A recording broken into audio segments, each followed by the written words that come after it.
Hello bachcho, let's see what question says. Choose the incorrect statement. Here are four options. A. The Montreal Protocol is associated with control of emission of ozone depletion substance. B.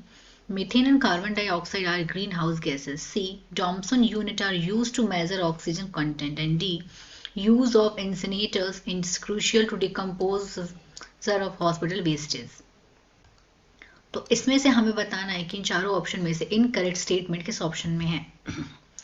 तो सबसे पहले यहाँ पे बोला गया है जो Montreal protocol है वो इसलिए है कि कंट्रोल किया जाए ऐसे सब्सटेंसेस का यूज जहां पे ओजोन का एमिशन हो। इस प्रोटोकॉल का ये रीजन था कि जो ओजोन है अगर वो डिप्लीट हो जाएगी तो हार्मफुल यूवी रेज एंटर होंगी अर्थ सरफेस में, जिससे बहुत तरीके की डिजीजेस भी होती हैं। इसीलिए इस प्रोटोकॉल में उन सब्सटेंसेस का यूज करने पे रोक लगाने को बोला गया है जहां पे जो ओजोन का डिप्लीशन सब्सटेंस को यूज कम करे, कंट्रोल किया जाए। तो ये स्टेटमेंट तो एकदम करेक्ट है। Let's come to the statement number 2। Methane and carbon dioxide are green house gases. Yes, methane और कार्बन डाइऑक्साइड दोनों ग्रीन हाउस गैसेज हैं, ये भी करेक्ट है। Let's come to the option number 3।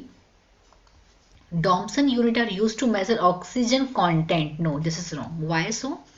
जो Thomson unit है जिसे शॉर्ट फॉर्म में हम लोग DU भी बोल सकते हैं, इसको यूज करते हैं रिप्रेजेंट करने के लिए कॉन्सेंट्रेशन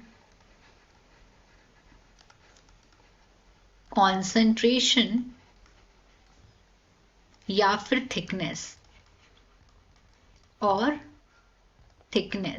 किसकी? ओजोन की।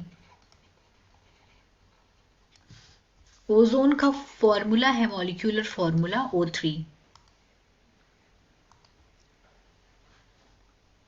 अपनी एटमॉस्फेयर में हमारे एटमॉस्फेयर में ओजोन की थिकनेस को मेजर करने के लिए DU यूनिट यूज करते हैं, दैट इज थॉमसन यूनिट। और जो थिकनेस है ओजोन की वो ज्यादा होती है इक्वेटर पे। अगर पोल और इक्वेटर का कंपैरिजन करते हैं तो इक्वेटर पे ओजोन की थिकनेस ज्यादा होती है। तो ये तो हो गया इनकरेक्ट वन। और फोर्थ ऑप्शन है use of insulator is crucial to decompose hospital wastage. ये भी करेक्ट बात है, इसका यूज होना इंपॉर्टेंट है। यहाँ पे इनकरेक्ट स्टेटमेंट है हमारा C। I hope you understood this question. Thank you.